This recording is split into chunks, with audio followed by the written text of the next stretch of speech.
bouquet of these wonky yarn pom-pom flowers in a vase on my table, and it makes me happy every time I look at them. They're easy to craft with just a few simple supplies, so let me show you how.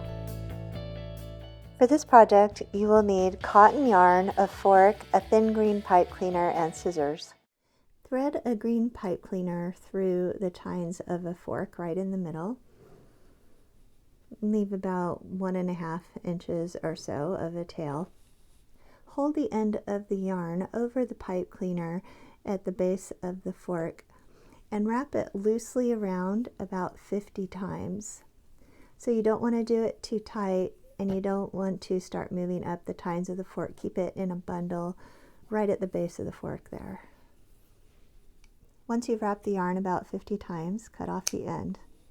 Now take the long end of the pipe cleaner up the back of the fork and take the tail and collect that yarn right in the middle.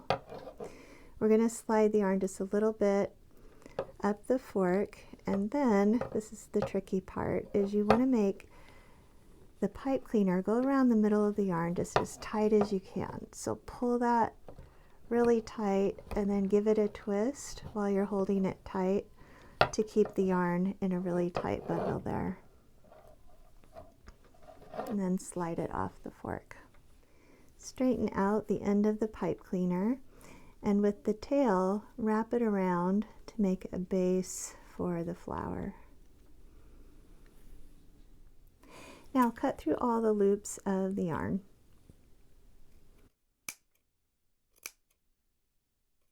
Once all the loops are cut, you're going to trim the pom-pom down into a round shape, but you don't want to make it a perfect circle or a perfect fluffy pom-pom, because you want it to look more natural and a little more sparse than that. So you're just going to get a general round shape.